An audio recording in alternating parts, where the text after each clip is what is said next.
in the context of a discussion, what Abhishek is saying is personalization of education, right, for the student. Yeah, and we are actually talking about it. It's a very interesting point that he made, because in colleges we are talking, because nowadays, as I was telling earlier, in every college the intake has increased a lot, and that's a challenge actually from colleges perspective, or in general engineering education, or these in India, where the number of engineering graduates is increasing year on year by and large. And also, a student who takes a particular branch, sometimes there are many things that could, like for example, let's take a branch like electronics and telecommunications. There are so many areas in which he or she could go at the end of such a degree. So that's why this type of personalization, this type of exposure, understanding various roles, and preparing becomes important, because the jack of all trades sometimes is not working out when they graduate there. Yeah, and we are conscious of it and we work on it as an education institute. Yeah. The other thing, maybe I think as an opportunity that I see, right, like more than a challenge, is that like today, I think if you look at most companies, right, they hire freshers not for skill or knowledge, it's largely for attitude, right? Because you can train for skill, you can train for knowledge, you can build that repertoire over a period of time, right? And I think the challenge is when organizations go to campuses is that you have a templatized way of looking at the CV, right? Now, of course, it's obviously for ease and all of that stuff, but today I think given there is so much that people can do even before they enter the workforce, right? Whether digitally or doing your own thing, or you've done something on YouTube and things like that, which actually an organization is wanting to see, right? Because it shows that you've not just been within the boundaries and you've tried to do something outside, right? And those are the things I think that freshers should try and exhibit, especially when one and that I feel is an opportunity for freshers to actually display when actually organizations and campuses come. So I think is something that students should think about. True to that. So, a lot of companies, if you see, 0 to 3 years is when you are investing in the candidate, rather the candidate, giving you returns. And the average tenure of the candidate is less than 2 years. So basically, you get the short end of the stick for training somebody for somebody else, right? So when looking at this from a, more from a practical approach, what you're calling of management trainees or internships or whatever that is, should it not be that, at least 50% of the education should be on, like, say, if it's a 2 year MBA, 1 year they should spend in industry where, they cannot run away anywhere. Or, if it's a 4 year, engineering degree, you know, enough of books. Because the education, the reason education or learning is a bad word is because you are pitted against a pen drive. So how much can you memorize, how much can you reproduce?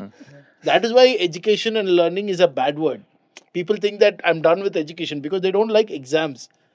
What we have in real world is an open book exam where the answer is out there. You just have to go and explore, find it, and implement it, or if not, course correct it, right? So don't you think more industry projects, internships, these are all kind of important? What do you think should be done more from the college side? They should not be like, hey, you complete all your papers and then do whatever you want. Something more like, okay, if you're doing that, we will do the waive off of this thing. And should there be a regulatory thing? I'm just curious. What I do think you hit the nail on the head when you said exams, right? I think a lot of students, at least, and this I think stems right before, let's say, they enter graduation, post graduation. It starts from school and so on, where there is typically a fear of, okay, I have to pass my exams and hence I'm learning, right?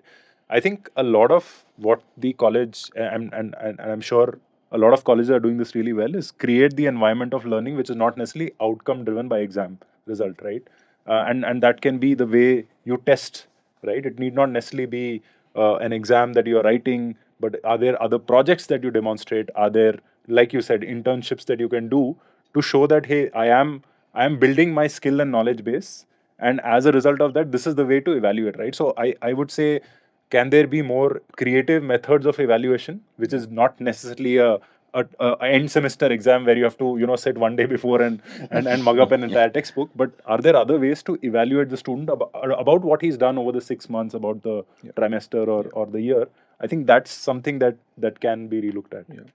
Yeah, I just want to add one thing. At our place, we have done something which Ananth may like to know, that in recent times, the autonomy that we have been given, for every course, we have 6 parameters that contribute to the evaluation. Okay, so written exams are only one. And of course, they themselves are like 2 written exams. One is objective, one is subjective. But besides the written exam, there are a group discussion that students have to present on some topic related. There is a individual one-on-one presentation for every subject. So in every subject, the curriculum is divided in such a way that some curriculum students only are going to peer teach learn by presentations. Then there is a viva, there is a project in every course, there are labs associated with every course that have some weightage, and finally there is the written paper and the objective. So this actually colleges have started realizing and doing as well. Where now it's no longer like how it was 25, 30 years back, where we had just a 100-mark theory exam you would write for 3 hours, and everything was decided based on that. Colleges are increasingly moving out of that. What is the weightage for examinations? No, out of so all so these? these weightages are all pretty equal. So yeah, so all these 6 components. Of course, the group discussion presentation would have slightly lesser. Maybe the written exams would still have 30% weightage, but it's not more than 30%. Oh, that's interesting. Everything else contributes 70. The course project becomes very important because now it's more all of most of the colleges we have grading system, right? So we grade a student on a 10-point scale. So only 30% comes from written exam, maximum. Other parameters which I said, they all have some contribution.